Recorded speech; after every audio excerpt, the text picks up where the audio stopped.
Election of the Deputy Chairperson of Committees.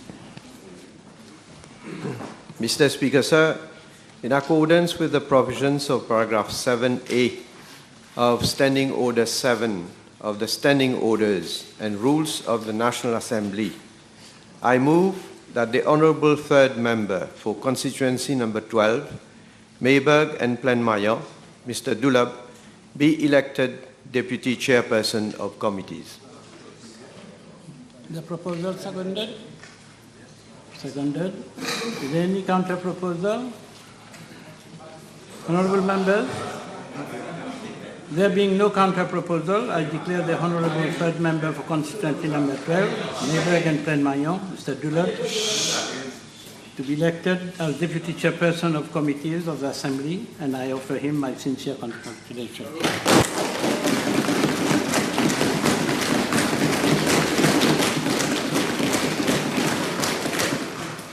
Mr. Speaker, sir, I'm privileged and honored to have been elected to serve the Assembly as Deputy Chairperson of Committees. I assure this august Assembly that I will, at all times, faithfully discharge the responsibilities bestowed upon me to the best of my abilities. I avail myself this opportunity to thank the Prime Minister and Leader of the House for the trust he has placed in me. Thank you for your attention.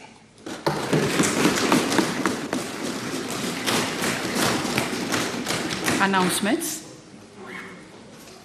Mr. Speaker, sir, it is with deep regret that we have learned of the demise of two former members of Parliament, Mr. Ahmed Reza Ghulam Mahmoud Ishaq, on Wednesday, 26th of July, at the age of 69, and Mr. Premdat Kunju, GOSK, on Thursday, 12th of October, at the age of 79.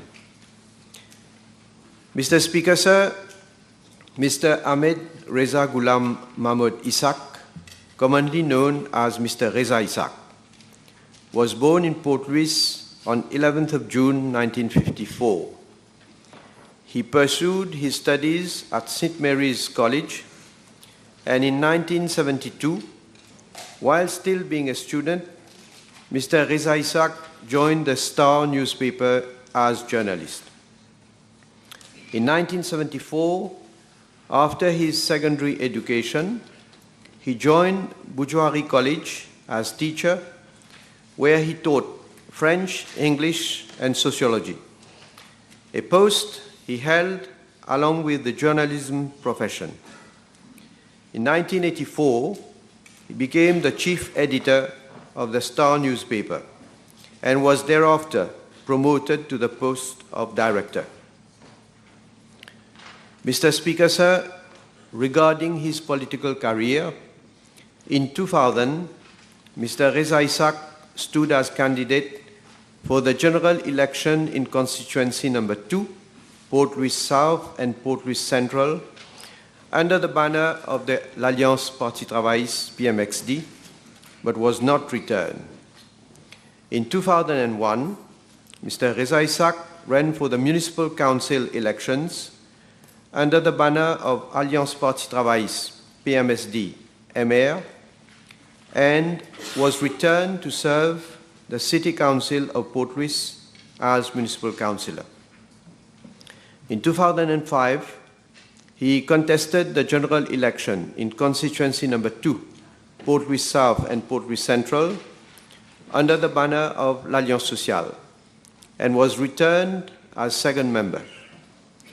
In the same year, he also ran for the municipal council elections and was returned. On 7th of October 2005, Mr. Reza Isaac became Lord Mayor, a position he held until 23rd November 2007. He continued to serve as councillor till 23rd October 2008. In the same year, Mr. Reza Isaac was appointed Parliamentary Private Secretary. In 2010, Mr. Reza Isaac ran for the general election for last time under the banner of the l'Alliance Parti Travailliste PMSD MSM in constituency number 19 Stanley and Rosil, but was not returned.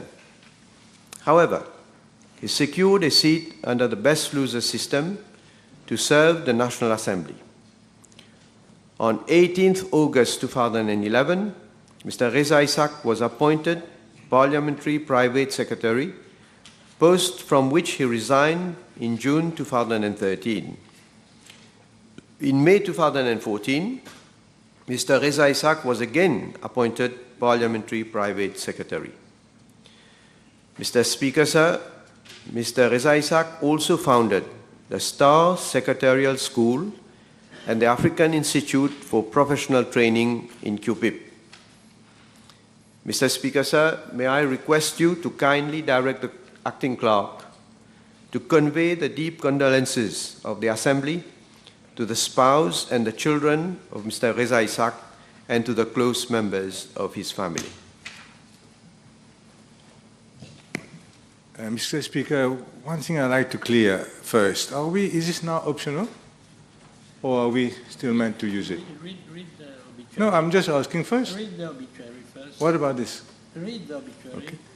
Mr. Speaker, Respect. I of course associate myself with the tribute made by the Honourable Prime Minister to late Mr. Reza Isaac, former Parliamentary Private Secretary, former Lord Mayor and talented journalist. I also associate myself with the tribute made by the Prime Minister to late Mr. Prem Kumju, former Minister. I wish to inform the House. No, it's for Reza Isaac. Oh, you haven't done Kunju yet? Okay, all right. Okay, sorry. I therefore, Mr. Speaker, kindly request you to direct the acting clerk to convey our condolences to his wife and children. Second obituary. The clerk, you know. Honourable members, I associate myself with the tribute paid to the memory of the late Mr. Ahmed Reza Ghulam Mahmoud Isaac, former Member of Parliament, by the Honourable Prime Minister and the Honourable Leader of the Opposition, and I direct the acting clerk to convey the deep condolences of the Assembly to the bereaved family. Mr. Speaker, sir, Mr. Premdat Kunju, GOSK, was born on 31st July 1944 in Fond-du-Sac. Mr. Kunju pursued his secondary education at the Northern College in Plaine des Papayes. In 1962, Mr. Kunju started his career in the educational sector as secondary school teacher at the International College in Triolet. Thereafter, in 1964, Mr. Kunju joined the then Ministry of Education as primary school teacher, a post he held up to 1969. He then proceeded to India for his tertiary studies at the Delhi University. In 1972, he graduated with a BA Honours degree in economics, following which he undertook a postgraduate course, and in 1974, he was awarded a Master of Arts in Economics. In January 1976, Mr. Kunju joined St. Mary's College as teacher in economics, a post he held till June 1976, when he joined the public service as administrative officer at the Ministry of External Affairs and Tourism. In 1977, he resumed his teaching profession and became the head of department in economics. He taught economics at New Eton College in Rosehill from 1977 to 1982, and at Imperial College in Cupid from 1986 to 1991. Mr. Speaker, sir, regarding his political career, in 1976, Mr. Kunju contested the general election in constituency number 5, Pamplemousses and Triolet, under the banner of the Mouvement Militant Mauricien, but was not returned. In 1982, he ran for the general election in constituency number 5, Pamplemousses and Triolet, under the banner of l'Alliance MMM-PSM, and was returned as second member. He was appointed Minister of Local Government. In 1983, Mr. Kunju ran for the general election for the same constituency under the banner of the Mouvement Militant Mauricien, but was not returned. In 1987, he contested the general election in constituency number 14, Savane and Black River, under the banner of l'Union MMM-MTD-FTS, but was not returned. Mr. Speaker, sir, in 1991, Mr. Kunju contested the general election in constituency number 5, Pamplemousses and Triolet, under the banner of l'Alliance MSM-MMM, and was returned as third member. He was subsequently appointed Parliamentary Private Secretary, and in 1993, Mr. Kunju was appointed Minister of Local Government.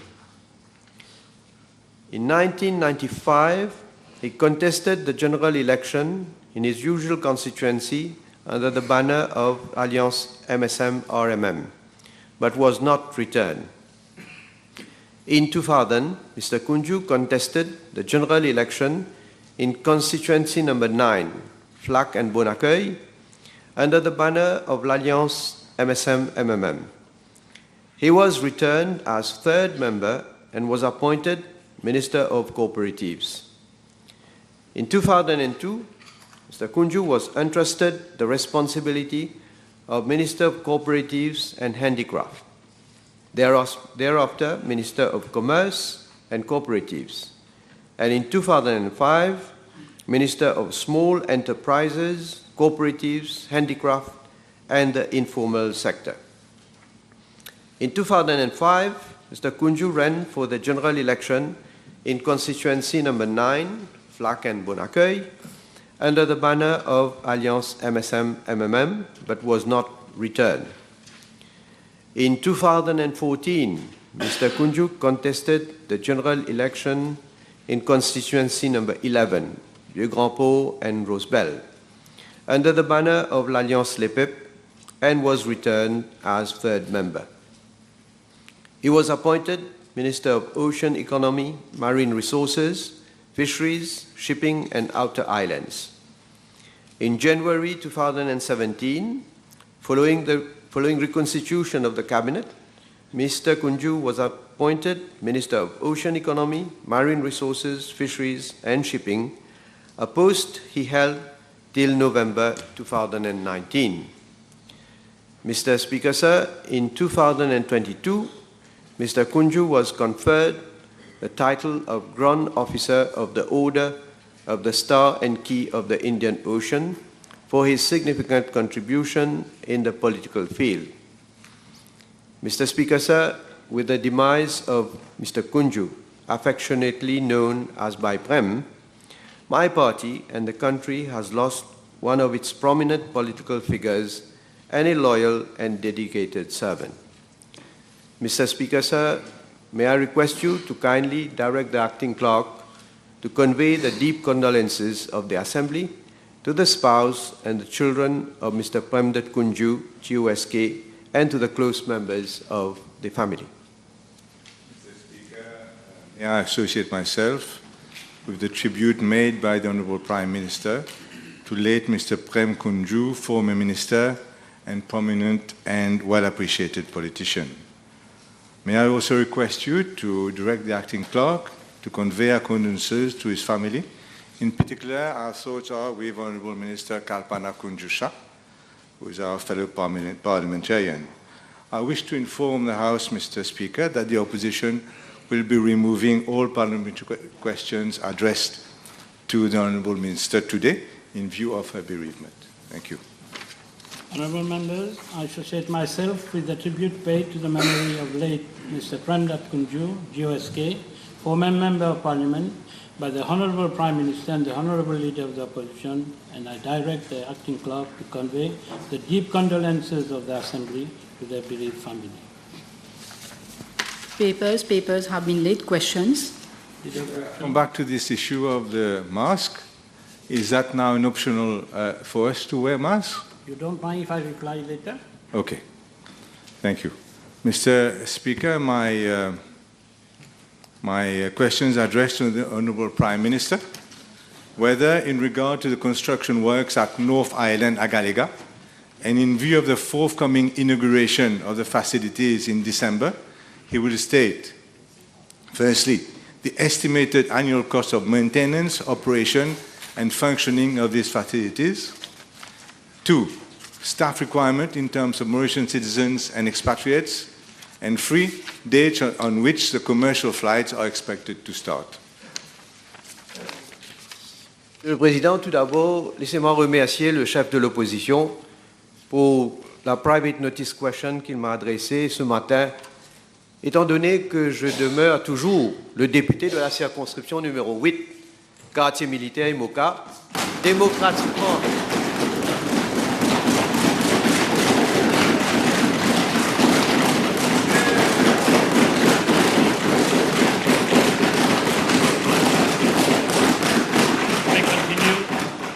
démocratiquement élu et avec le soutien des députés de l'Alliance mauricienne, je suis toujours le Premier ministre de la République de Maurice.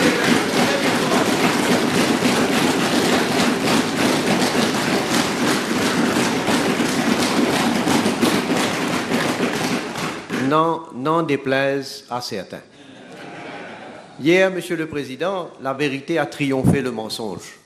La démocratie est sortie renforcée avec le jugement du Conseil privé du roi.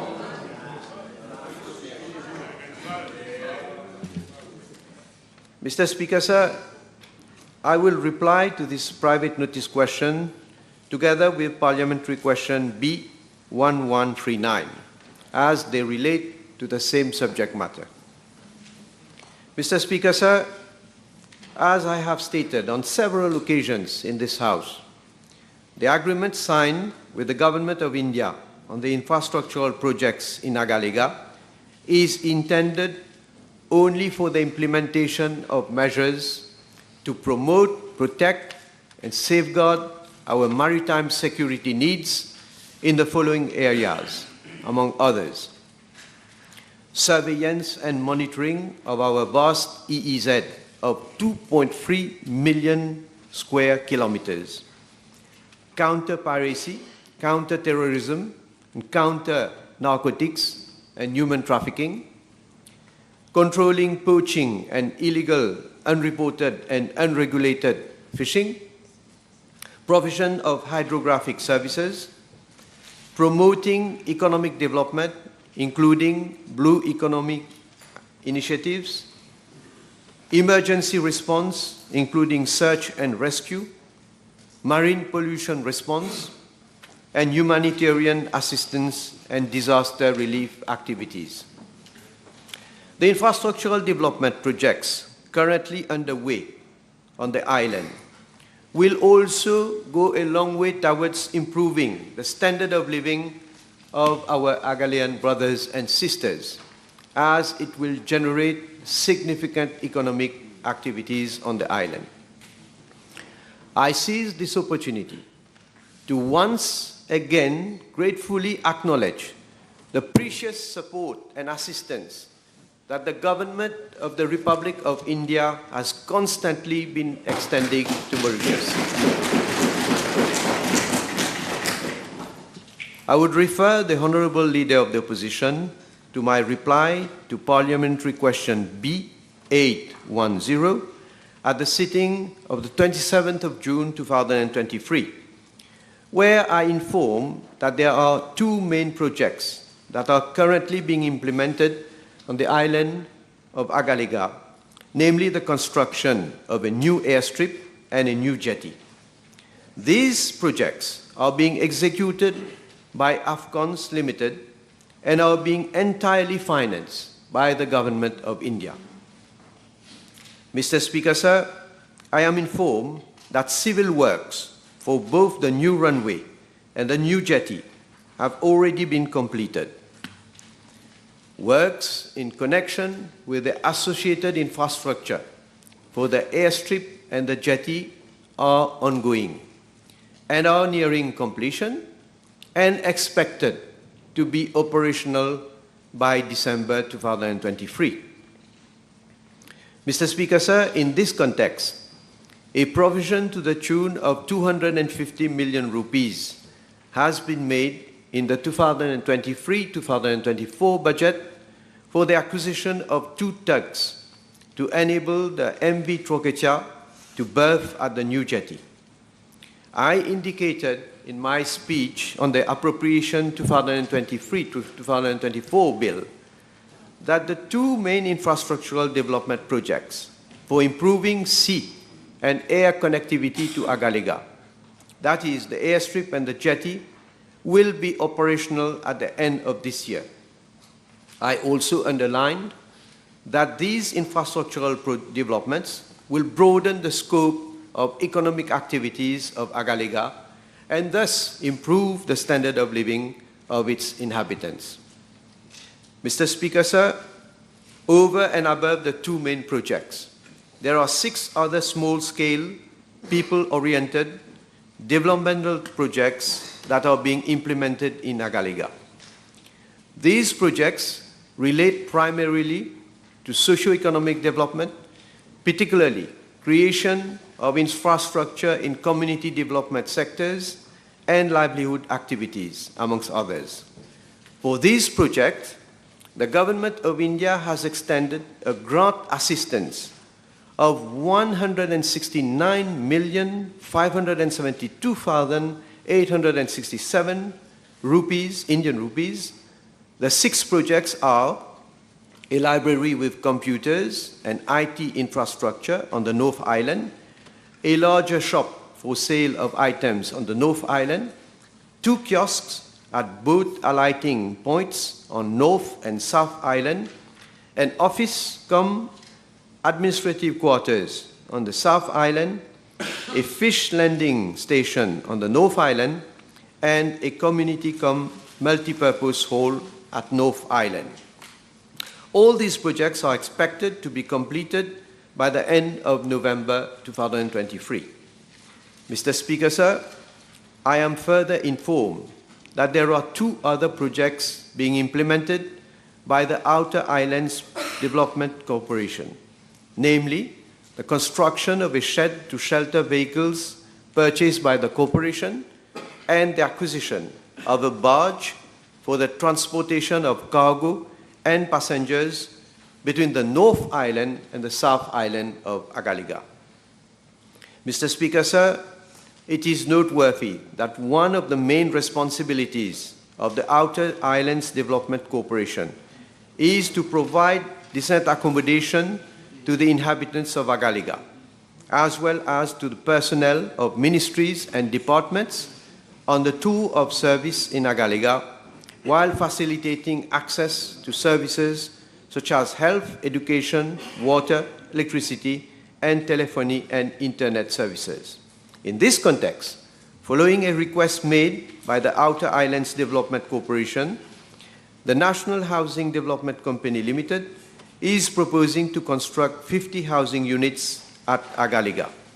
The tender for works has been launched through the Central Procurement Board, and the closing date is on the 7th of November 2023.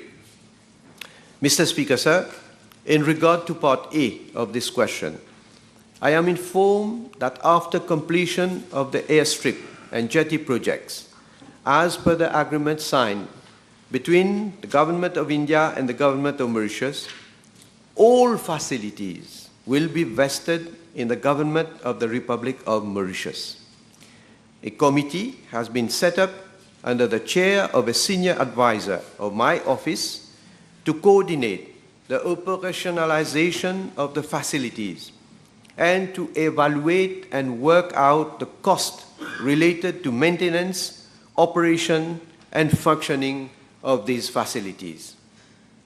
The committee also comprises the Permanent Secretary, Prime Minister's Office, Cabinet Office, the Permanent Secretary, Prime Minister's Office, External Communications Division, the Permanent Secretary, Prime Minister's Office, Rodrigues, Outer Islands and Territorial Integrity Division, the Director of Civil Aviation, Department of Civil Aviation, the Chairperson and the General Manager, Outer Islands Development Corporation, the Resident Manager of Agalega, the Technical Experts and Project Monitoring Team, the Acting Director General, Mauritius Ports Authority, the Acting Port Master, Mauritius Ports Authority, the Commander, National Coast Guard, the Assistant Superintendent of Police of the Police Department, the Deputy Permanent Secretary, Ministry of National Infrastructure and Community Development, National Infrastructure Division, the Deputy Director, Ministry of National Infrastructure and Community Development, the Energy Services Division. The committee is pursuing its work regarding cost estimates. Mr. Speaker, sir, in regard to Part B of the question, except for scarcity areas necessitating foreign expertise or unavailability of adequately qualified local human resource, the facilities will be manned by Mauritian personnel and will be under the overall control of Mauritian authorities. The committee I mentioned earlier is also looking into the human resource aspect. Moreover, some inhabitants of Agalega who have been provided basic training will be further upskilled and their services will be enlisted as and when required in the operation of the facilities. Mr. Speaker, sir, in regard to Part C of the question, I am informed that a trial landing exercise was carried out on 1st of March 2023 by the Dossier aircraft. The Commissioner of Police reported that the landing exercise was successful. Moreover, the Department of Civil Aviation carried out a survey of the new runway and its associated facilities on 27th of June 2023.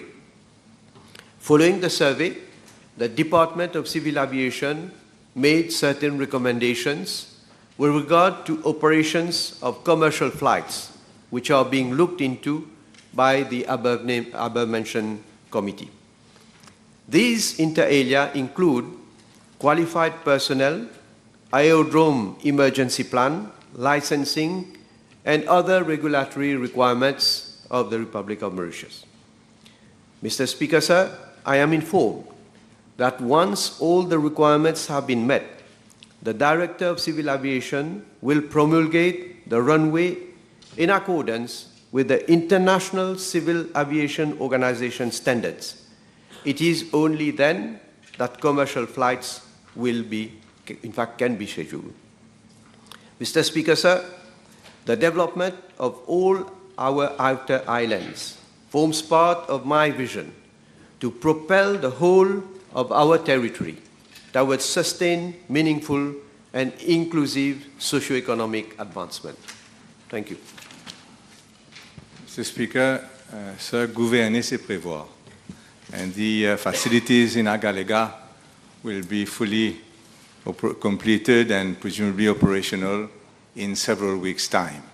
I'd like to ask the Honorable Prime Minister whether this investment of about 14 billion rupees totally financed by the Republic of India, whether this facility will be, the cost will be borne by the Mauritius taxpayer, or is it by the Indian taxpayer? In particular, it can easily be calculated that the running cost of this facility will be in excess of 1 billion rupees per annum. Well, first of all, till now we cannot say exactly what has been the cost of building those facilities. We are not yet completed, so in time to come, of course, I will be able to communicate the exact figure. But I just remind the Honorable Leader of the Opposition that in the past PNQ that he himself has put to me, I had at that time already indicated an amount which those two projects would have cost. Anyway, no, it was less than that. But anyway, we will come to a figure once all those projects are fully completed. Now, with regard to building those infrastructure, I have said that India is financing the total cost of those two infrastructures. With regard to manning and operationalizing these infrastructures, I have said that there is a committee that is already working on the human resources requirements in order to be able to have the operation of both the airstrip and the jetty. Now, there are some of our technical people who eventually will be posted there, but there are certain technical people where probably we will not have the required expertise here.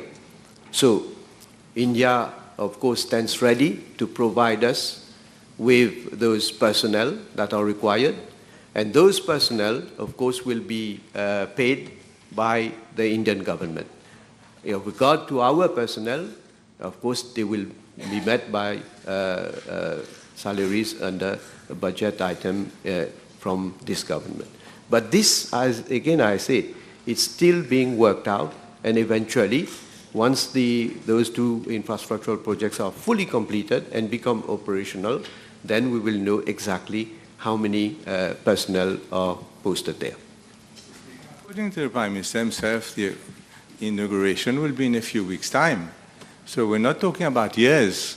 And is he seriously telling us that the government has no idea, no estimate of the cost of running that facility, either to the Indian government or to the Mauritian government, or as to the number of personnel that are going to be there? You've said yourself 162 dormitory rooms, whatever, and villas, etc., there for the personnel.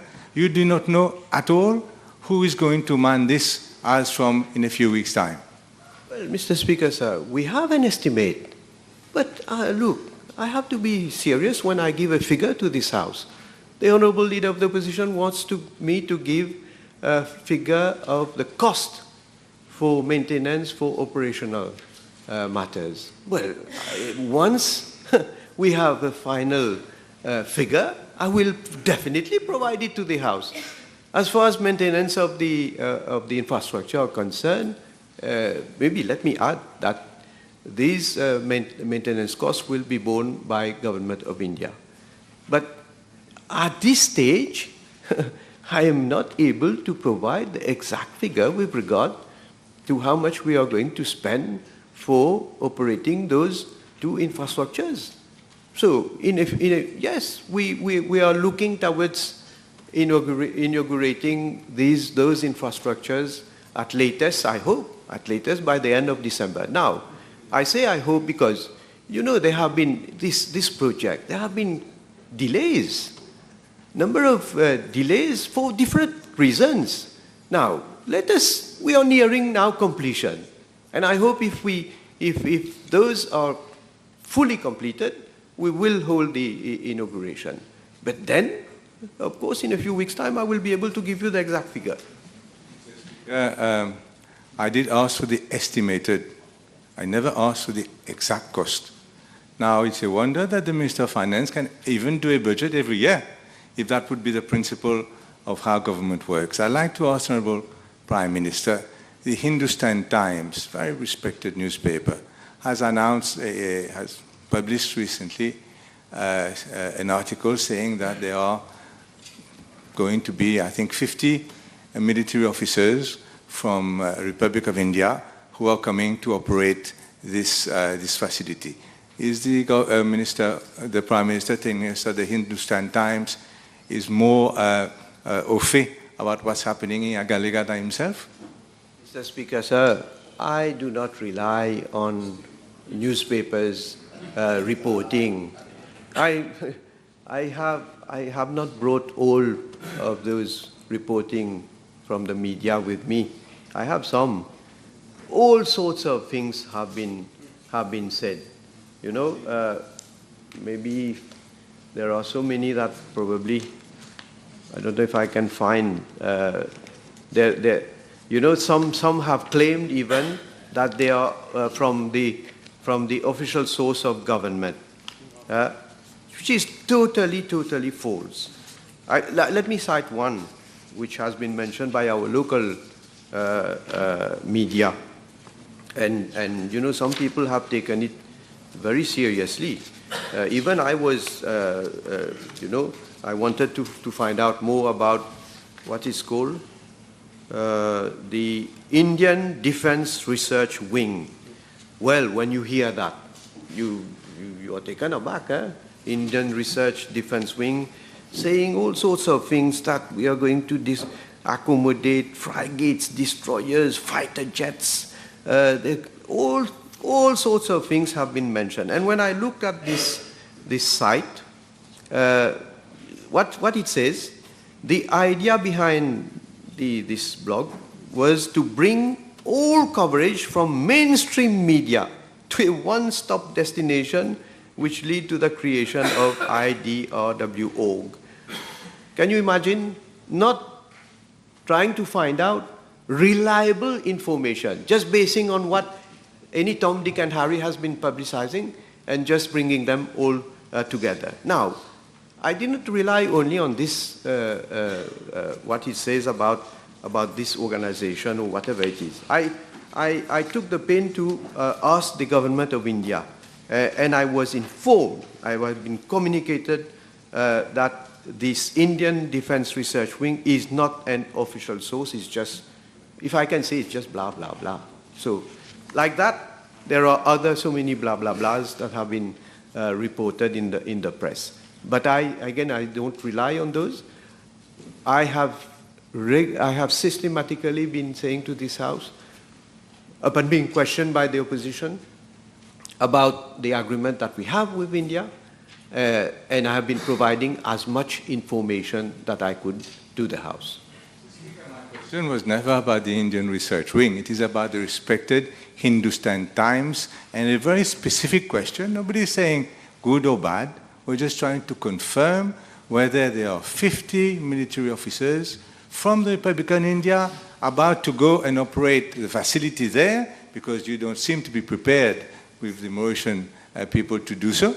And also, I would like to ask these military officers, are they going to be under the command and control of our Commissioner of Police?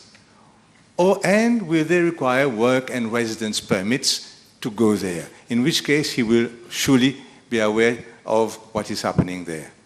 Mr. Speaker, sir, I have never said that I'm not aware. I have said in my reply that the committee is already looking into the issue of the human resources. And I have said, probably the Honorable Leader of the Opposition has not heard me, I have said where we have the required personnel who are qualified, they are going to be posted and they are going to support the infrastructure there.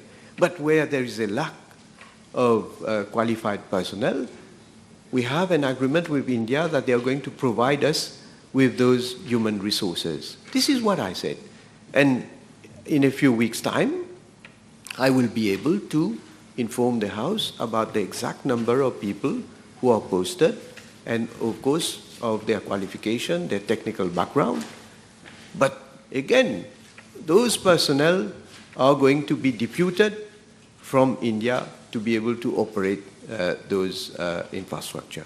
And therefore, I am not, again I say, Hindustan Times. Well, they can, I'm not casting any judgment on what Hindustan Times is, but they can report anything.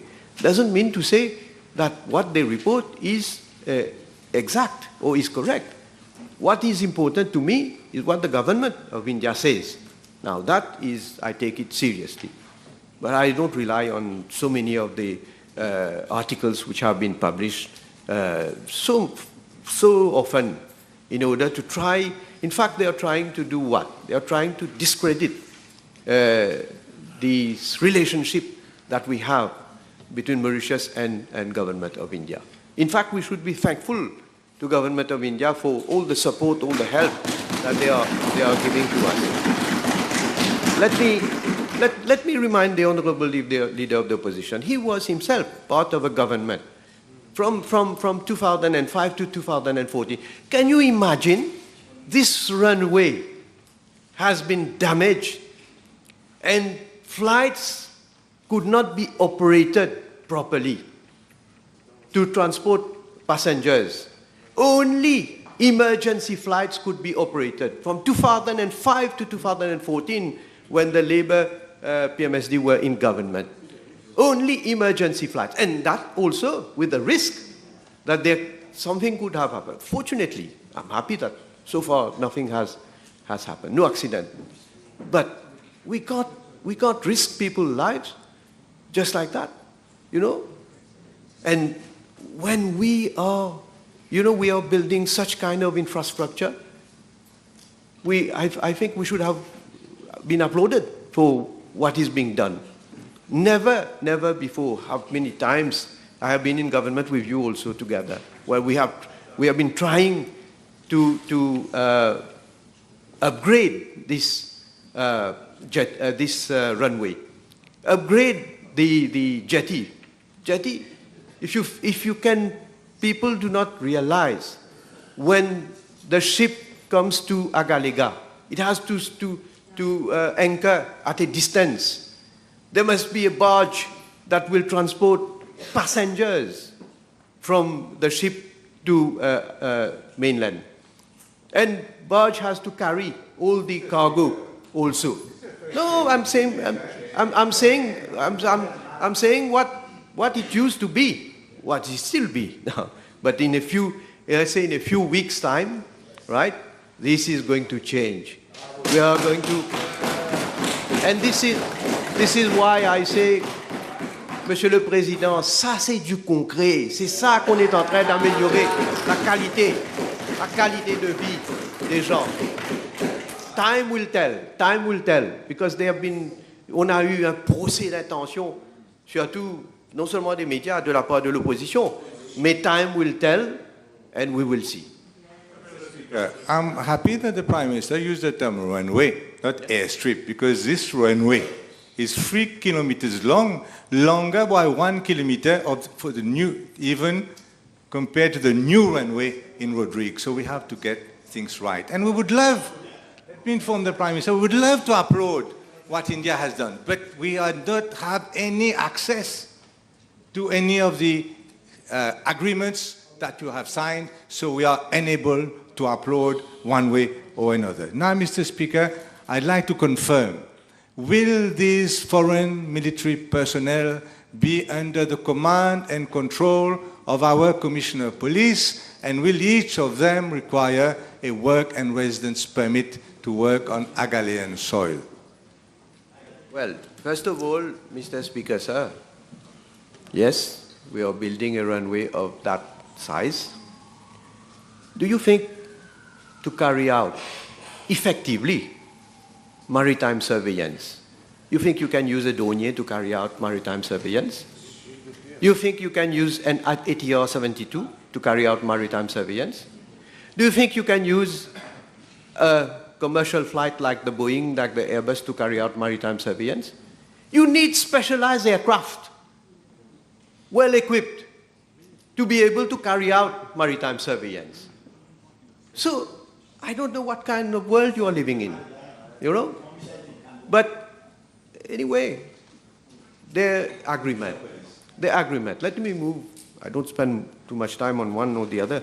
You talked about the agreement. It's confidential. I said there is a confidential clause in this agreement. And I have said repeatedly that both parties must agree to make it public. And India is not agreeable to make it public. And in fact, let me correct one thing which you have said in your last P&Q on this matter. You said that the Minister of Foreign Affairs had publicly stated that India has no objection to make it public. Afterwards, I've inquired. This is not correct. This is not true. India, Minister Jai Shankar has told me that they are not agreeable to make it public. So it's good that I'm able to correct this. Now, you're talking about under whose responsibility or who is going to have control. I have said in my reply that the Mauritian authorities will have the responsibility of both the airstrip and the jetty. I can't be more clear than that. Trying to ask the Prime Minister a simple question, whether there will be these foreign military officers to operate these military aircraft, okay. Whether they will be under command and control of our Commissioner of Police, what is difficult to answer that question? Is it confidential? I have not replied. I want to know whether you will be giving them work and residence permits. I'm not asking something which is impossible for you to answer, surely. Mr. Speaker, sir, if this opposition does not understand the meaning of Mauritian authorities, I believe that the people at large will understand what I mean by Mauritian authorities. Time over.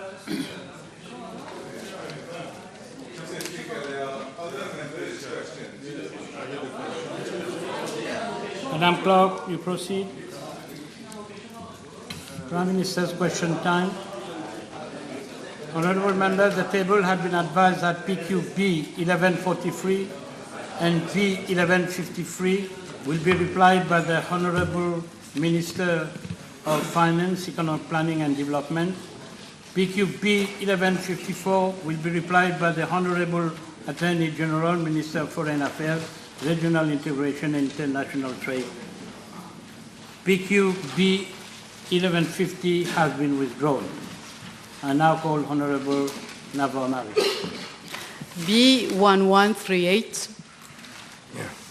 Mr. Speaker, sir, I shall reply to this parliamentary question together with parliamentary questions B1144 and B1148 as they relate to the same subject matter. Mr. Speaker, sir, as the House is aware, the United Kingdom excised the Chagos Archipelago from the territory of Mauritius prior to its accession to independence, in violation of international law and United Nations General Assembly resolutions, including Resolution 1514-15 of 14th of December 1960. The decolonization of Mauritius, therefore, remains incomplete. Since we assumed office in December 2014, no stone has been left unturned in our endeavor to secure the full decolonization of Mauritius. At the request of Mauritius and following extensive lobbying, the United Nations General Assembly decided by consensus in September 2016 to include on its agenda an item entitled Request for an Advisory Opinion of the International Court of Justice on the legal consequences of the separation of the Chagos Archipelago from Mauritius in 1965. Subsequently, on 22nd of June 2017, the General Assembly adopted by 94 votes to 15 Resolution 71/292 to request an advisory opinion from the International Court of Justice on two very specific questions, namely, one, was the process of decolonization of Mauritius lawfully completed when Mauritius was granted independence in 1968, following the separation of the Chagos Archipelago from Mauritius, and having regard to international law, including obligations reflected in General Assembly Resolutions 1514-15 of 14th of December 1960, 2066-20 of 16th of December 1965, 2232-21 of 20th of December 1966, and 2357-22 of 19th December 1967. 2. What are the consequences under international law, including obligations reflected in the above-mentioned resolutions arising from the continued administration by the United Kingdom of Great Britain and Northern Ireland of the Chagos Archipelago, including with respect to the inability of Mauritius to implement a program for the resettlement on the Chagos Archipelago of its nationals, in particular those of Chagosian origin. On 25th of February 2019, the International Court of Justice gave an advisory opinion in which it determined, with respect to the first question, that the process of decolonization of Mauritius was not lawfully completed upon its accession to independence in 1968, in view of the illegal excision of the Chagos Archipelago from Mauritius. With regard to the second question, the court ruled that United Kingdom is under an obligation to bring to an end its administration of the Chagos Archipelago as rapidly as possible. The court also determined that the United Kingdom's continued administration of the Chagos Archipelago constitutes an unlawful act of a continuing character, entailing the international responsibility of that state. On 22nd of May 2019, the United Nations General Assembly adopted, by an overwhelming majority of 116 votes to 6, Resolution 73/295, to give effect to the advisory opinion of the International Court of Justice. In this resolution, the General Assembly, inter alia, affirmed that the Chagos Archipelago forms an integral part of Mauritius, and that the United Kingdom's continued administration of the Chagos Archipelago constitutes a wrongful act entailing the international responsibility of that state. The General Assembly accordingly demanded the United Kingdom to withdraw its colonial administration from the Chagos Archipelago unconditionally within a period of no more than 6 months, that is, by 22nd of November 2019. The United Kingdom failed to meet that deadline. The General Assembly also urged the United Kingdom to cooperate with Mauritius in facilitating the resettlement of Mauritians, including those of Chagosian origin in the Chagos Archipelago, and to pose no impediment or obstacle to such resettlement. The General Assembly also called upon the United Nations and its specialized agencies, as well as all other international, regional, and intergovernmental organizations, including those established by treaty. Mr. Speaker, sir, on a point of order, the Prime Minister is repeating the exact answer that he gave to the Leader of the Opposition on the 4th July 23, word for word, exactly the same words. Order. Order. My question is a straightforward question requiring a direct answer. Are you prepared to listen to me? Where is your point of order? The Prime Minister is wasting, is abusing the time of the House. Not a point of order. Yes, avec You nos may pétitions. continue, Honorable Prime Minister. 4 years they have wasted our time with their petition.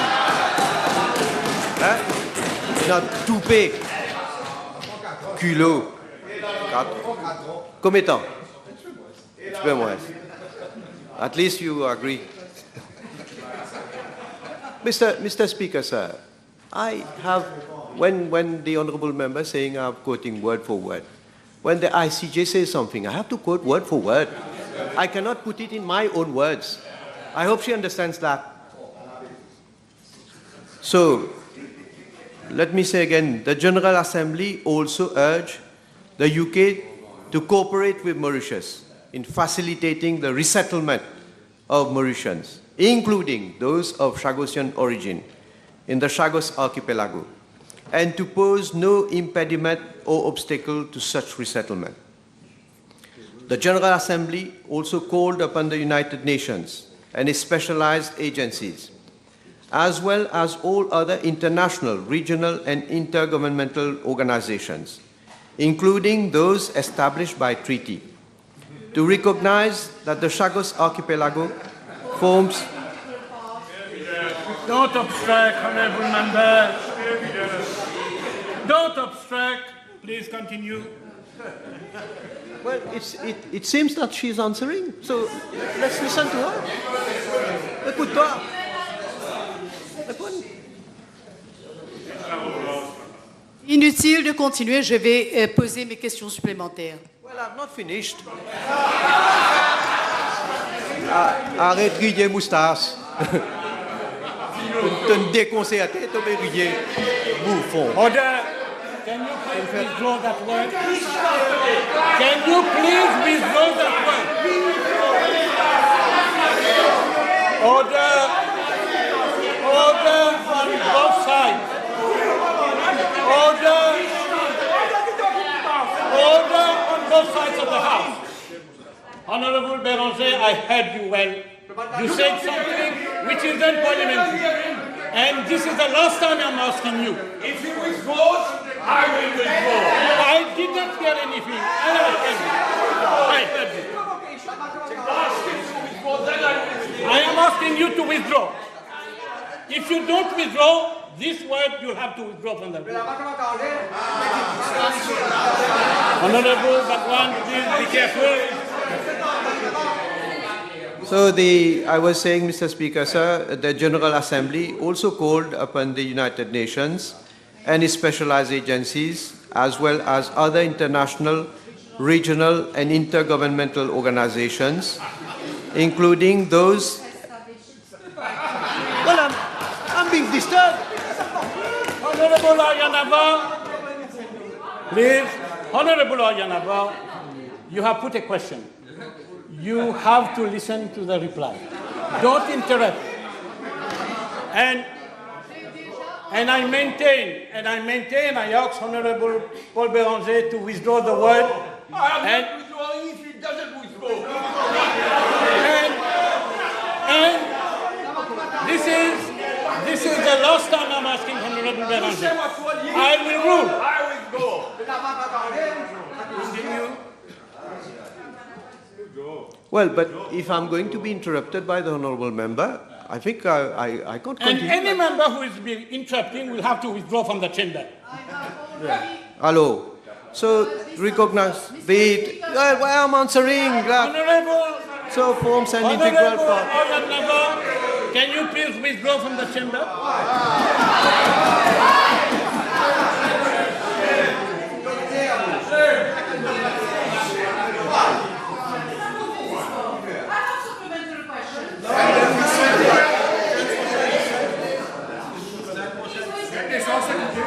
So, yeah, may I continue? Yeah. Continue until... To support the decolonization, well, I have to start again. The General Assembly also called upon the United Nations and its specialized agencies, as well as all other international, regional, and intergovernmental organizations, including those established by treaty, to recognize that the Chagos archipelago forms an integral part of the territory of Mauritius, to support the decolonization of Mauritius as rapidly as possible, and to refrain from impeding that process by recognizing or giving effect to any measure taken by or on behalf of the so-called British Indian Ocean Territory. Pursuant to General Assembly Resolution 73/295, the United Nations amended its official map in February 2020 to clearly depict the Chagos Archipelago as part of the territory of Mauritius. For its part, Mauritius undertook actions at the level of the Universal Postal Union, the Indian Ocean Tuna Commission, and the North Indian Ocean Hydrographic Commission to challenge the membership of the United Kingdom in these organizations as the purported representative of the Chagos Archipelago. Mauritius also brought a case before the International Tribunal for the Law of the Sea to seek the delimitation of the maritime boundary between Mauritius and Maldives in the region of the Chagos Archipelago. And in its judgment of 28 January 2021, on the preliminary objections raised by Maldives, the Special Chamber of the International Tribunal for the Law of the Sea fully endorsed the authoritative determinations made by the International Court of Justice in its advisory opinion of 25 February 2019, and held that Mauritius has undisputed sovereignty rights over the Chagos Archipelago. It also ruled that the United Kingdom's continued claim to sovereignty over the Chagos Archipelago is contrary to the determinations made by the International Court of Justice, that the detachment of the Chagos Archipelago from Mauritius was unlawful, and that the United Kingdom's continued administration of the Chagos Archipelago constitutes an unlawful act of a continuing character. Mr. Speaker, sir, on 24 August 2021, the Universal Postal Union, a specialized agency of the United Nations, adopted by a majority of 77 votes to 6 a resolution which formally acknowledges that, for the purposes of its activities, the Chagos Archipelago forms an integral part of the territory of Mauritius. The resolution also instructs the International Bureau of the Universal Postal Union to cease the registration, distribution, and forwarding of any and all postage stamps issued by the so-called British Indian Ocean Territory. As for the United Kingdom's membership of the Indian Ocean Tuna Commission, the Commission decided at its last meeting in May 2023 that the United Kingdom will have to clarify the criteria in respect of which it claims to be a member of the organization before the end of this year. It is crystal clear that under international law, the Chagos Archipelago forms an integral part of the territory of Mauritius. Mr. Speaker, sir, during the meeting which I had with the Right Honourable Elizabeth Truss, in her capacity as the UK Secretary of State for Foreign, Commonwealth and Development Affairs in November 2021 in Glasgow, in the margins of the 26th session of the United Nations Climate Change Conference, I lengthily discussed with her the issue of Chagos Archipelago. She undertook to look into the matter and the way forward. Subsequently, when the Right Honourable Elizabeth Truss became Prime Minister of the United Kingdom, I met her on 21st September 2022 in New York in the margins of the United Nations General Assembly. During that meeting, I again discussed with her on how Mauritius and the United Kingdom could engage in discussions for the completion of the decolonization process of Mauritius. After further discussions and following the agreement of the United Kingdom that any agreement should be based on international law, Mauritius and the United Kingdom decided to start negotiations on the exercise of sovereignty over the Chagos Archipelago as I had announced to the House on 3rd of November 2022. Through negotiations, taking into account relevant legal pronouncements, it is the intention of Mauritius and the United Kingdom to secure an agreement on the basis of international law to resolve all outstanding issues, including those relating to the former inhabitants of the Chagos Archipelago. Mauritius and the United Kingdom have reiterated that any agreement between the two countries will ensure the continued effective operation of the joint UK-US military base in Diego Garcia. The negotiations are between Mauritius and the United Kingdom, and not between Mauritius and the United States. Since Mauritius and the United Kingdom recognize the United States and India's interests, they have agreed to keep them informed of progress in the negotiations. In this regard, when I met Honorable Narendra Modi, Prime Minister of India, in New Delhi in the margins of the last G20 summit, I briefed him on the status of the ongoing negotiations with the United Kingdom. This issue was also raised during the meeting which I had with Honorable Richard Verma, US Deputy Secretary of State for Management and Resources, last month in New York in the margins of the United Nations General Assembly. I have also been able to brief the chairperson of the African Union Commission on the status of our negotiations, given the crucial role played by Africa in our démarche. Mr. Speaker, sir, since my statement of 3rd November 2022 to the House, Mauritius and the United Kingdom have held 6 rounds of negotiations on 23rd and 24th November 2022, 11th and 12th January 2023, 23rd and 24th February 2023, 2nd and 3rd of June 2023, 31st of July and 1st of August 2023, and 26th and 27th of September 2023. Another round of negotiations will be held shortly. The discussions between Mauritius and the United Kingdom have covered issues relating to the exercise of sovereignty by Mauritius over the Chagos Archipelago, whilst ensuring the continued effective operation of the joint UK-US military base on Diego Garcia, resettlement of the former inhabitants of the Chagos Archipelago, strengthening our cooperation on a range of issues such as environmental and marine protection, improving security and tackling illegal activities in the region, amongst others. The negotiations are being held at the level of senior officials, alternately in London and Port Louis and in New York for practical reasons. The senior officials on both sides report to me and the UK Prime Minister respectively.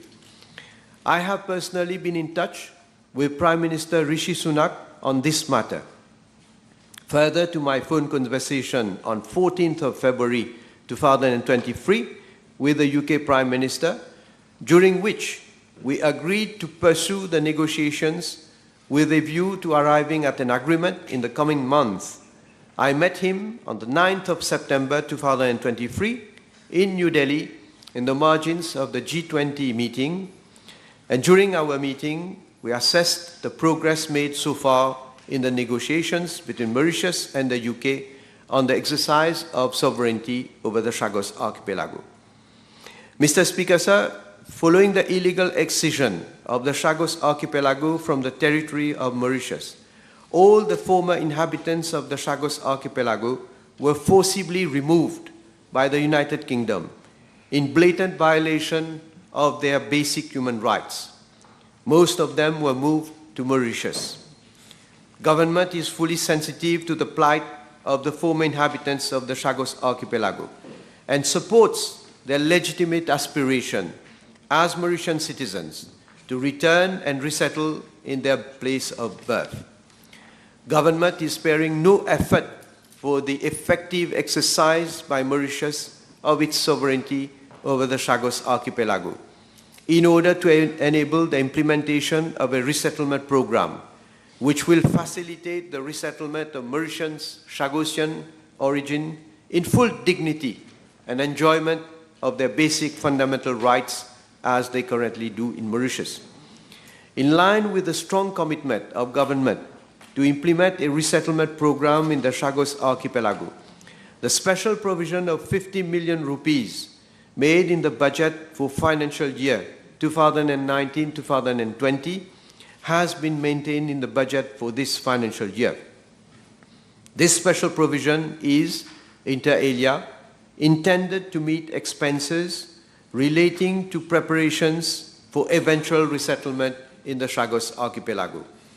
However, government is conscious of practical impediments to such resettlement, such as access to the islands of the Chagos Archipelago, lack of basic infrastructure and services.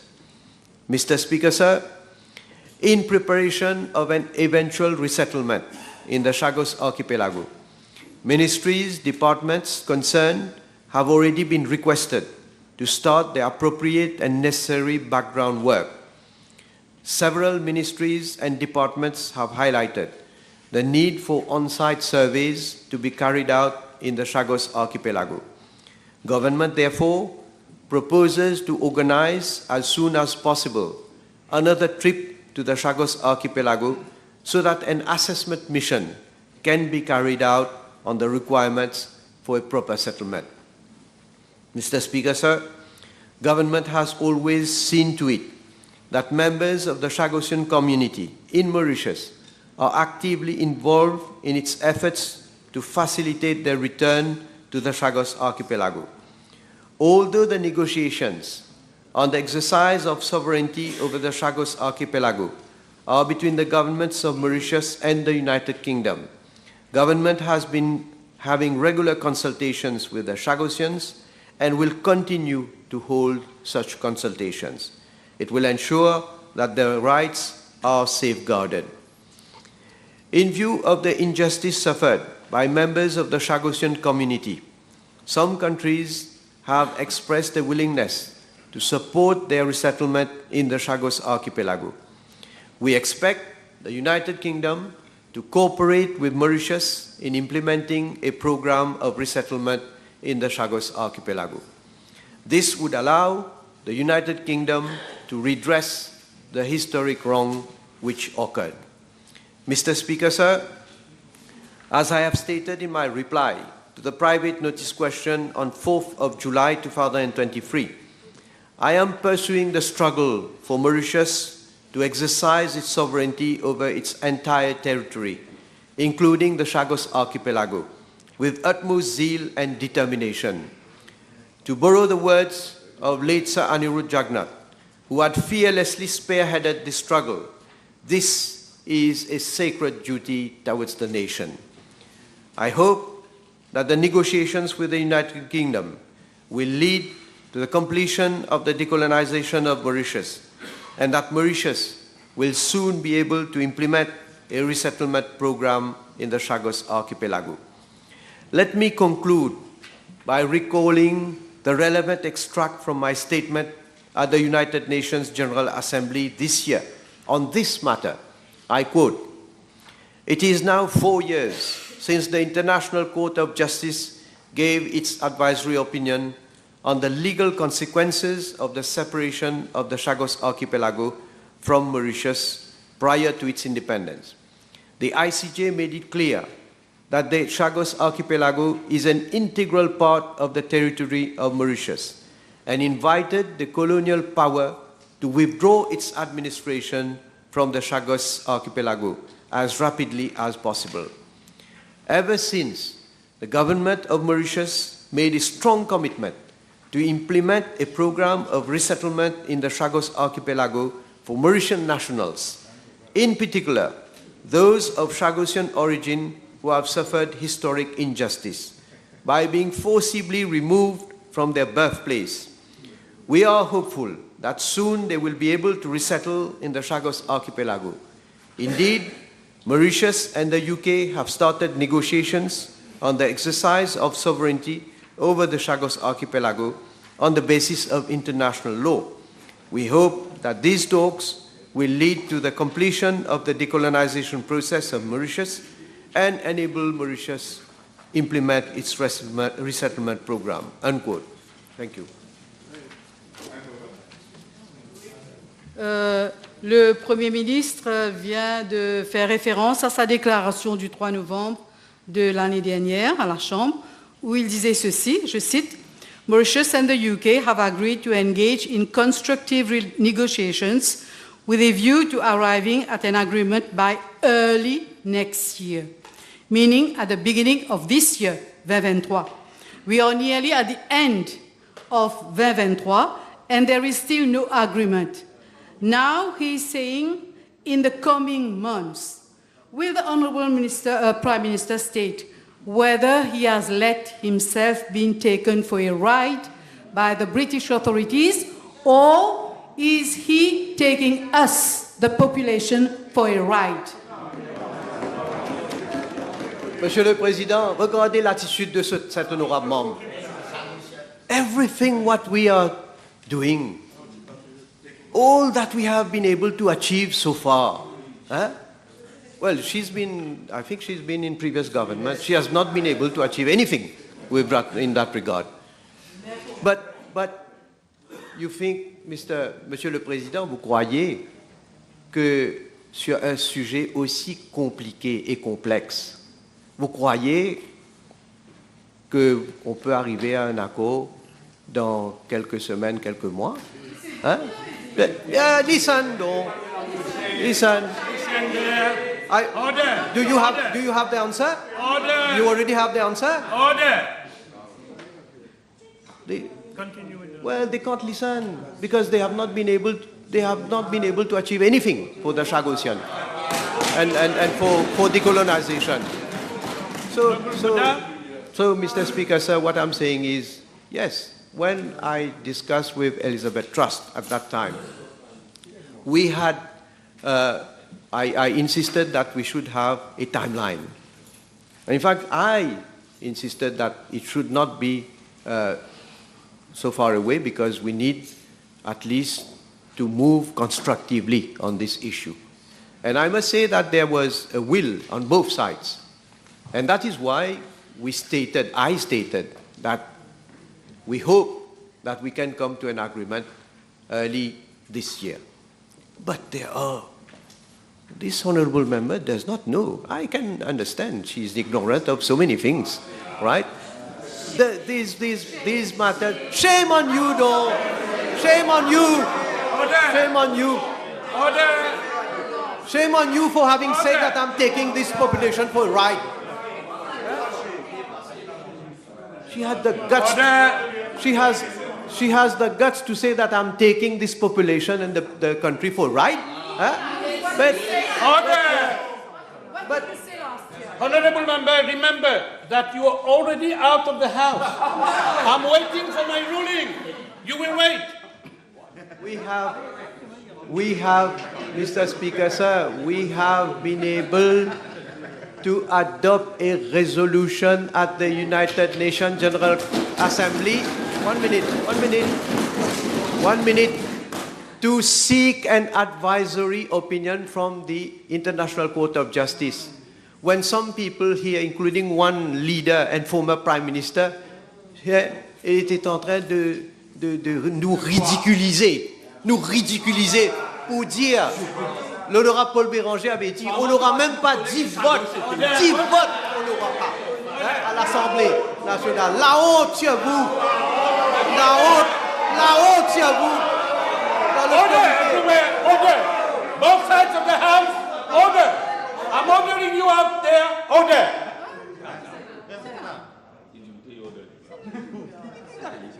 Honorable Bada. Mr. Speaker, sir, can I ask the Honourable... Mr. Speaker, sir. Honorable Bada, put your question. Can I ask the Honourable Prime Minister... Can I ask the Honourable Prime Minister whether, when there is going to be an agreement between the UK and Mauritius, whether he will bring this agreement to the House for the approval of the House and for the proper debate in the House because of the complexity of the issue. Mr. Speaker, sir, let us cross the bridge when we have already reached an agreement. Then we will see. Thank you, Mr. Speaker, sir. There has been an article recently published by the former British Prime Minister, Boris Johnson. May we know from the Prime Minister what is the reaction of our government following this publication? Thank you. Yeah. Mr. Speaker, sir, the recent article of Boris Johnson clearly shows that he is in total denial of the legal reality. As the International Court of Justice, the UN General Assembly, and the Special Chamber of the International Tribunal for the Law of the Sea have made it clear that the Chagos Archipelago forms an integral part of the territory of Mauritius. And as Mauritius has conveyed on several occasions, both to the UK and the US, as well as publicly, it has no objection to the continued use of Diego Garcia for defense purposes. In fact, in the context of the ongoing negotiations with the UK, Mauritius and the UK have reiterated that any agreement between them will ensure the continued effective operation of the military base in Diego Garcia. The continued illegal colonial occupation of part of the territory of Mauritius is in complete violation of international law and the rulings of the International Court of Justice and the Special Chamber of the International Tribunal for the Law of the Sea. Let me add that Mr. Boris Johnson has proved that he is not worth his own words. Following the decision of the United Nations General Assembly in September 2016, that Mauritius and the UK should engage in discussions with a view to arriving at a satisfactory resolution of the Chagos.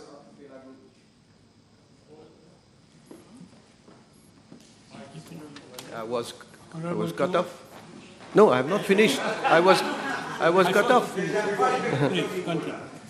So, the former Prime Minister, late Sani Jagannath, had a meeting with Mr. Johnson, who was then the UK Secretary of State for Foreign and Commonwealth Affairs in New York, in the margins of the United Nations General Assembly. The former Prime Minister proposed that a meeting of senior officials be held in Mauritius in late October 2016, and insisted that the meeting should be productive and result-oriented, unlike previous meetings which Mauritius had with the UK. In response, Mr. Boris Johnson said, and I quote, "We will make it work this time," unquote. We all know what happened. The UK has continued to maintain its claim that the Chagos Archipelago is its territory, and the UN General Assembly requested in June 2017 an advisory opinion of the International Court of Justice on the legal consequences of the separation of the Chagos Archipelago from Mauritius in 1965. In the advisory opinion which it gave on 25th February 2019, the International Court of Justice authoritatively determined that the process of decolonization of Mauritius was not lawfully completed upon its accession to independence in 1968, in view of the illegal excision of the Chagos Archipelago from the territory of Mauritius. The court also determined that the United Kingdom is under an obligation to bring and end its administration of the Chagos Archipelago as rapidly as possible. Subsequently, I have had meetings with Mr. Boris Johnson when he was Prime Minister of the United Kingdom to discuss the completion of the decolonization of Mauritius. And I must say, contrary to the Right Honourable Elizabeth Truss, whom I met both when she was the UK Secretary of State for Foreign, Commonwealth and Development Affairs and when she became Prime Minister, Mr. Johnson had shown no willingness at all in finding a way forward for the completion of our decolonization process. Let me also mention that Mr. Johnson had given to me an appointment for a meeting in the margins of the Commonwealth Heads of Government meeting held in Kigali, Rwanda, in June 2022. However, when I met him, he adopted a totally cavalier attitude and even said that the Chagos is far away from Mauritius. Now, following the publication of the article of Mr. Johnson, the UK government issued a short public comment which reads as follows, and I quote, "The United Kingdom and Mauritius have held 5 rounds of constructive negotiations on the exercise of sovereignty over the Chagos archipelago, and officials will meet again soon to continue negotiations. The UK and Mauritius have reiterated that any agreement between our two countries will ensure the continued effective operation of the joint UK-US military base on Diego Garcia, which plays a vital role in regional and global security," unquote. Thank you, Mr. Speaker, sir. Can the Honourable Prime Minister explain why a representative of the Chagosian community does not form part of the negotiating team with the United Kingdom? Well, I have explained, Mr. Speaker, sir, the negotiations are being held between the two governments, that is the government of Mauritius and the government of the United Kingdom. And I have always made it a point that even prior to our entering into negotiation, to keep the representative of the Chagosian here regularly informed about any developments that have been having prior to negotiations. And of course, during the negotiations, I have regular consultations with the representatives of the Chagosians here. And this will, of course, continue until the time when I hope we can come to a conclusion with regard to this negotiation.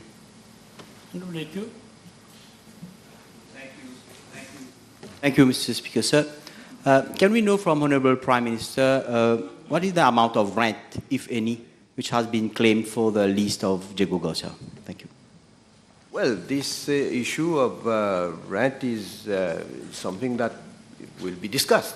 So negotiations are ongoing, and of course, when we will come to an agreement, I must say there are many issues that are being discussed. Rent would be one of the issues, because when we are discussing about an agreement for the military base to continue its operation in Diego Garcia, of course, we need to have a specific agreement with regard to their operation of the base. And one of the issues that will be discussed is the issue of consideration for that use. Members, I'll suspend the sitting for 1 hour and a half.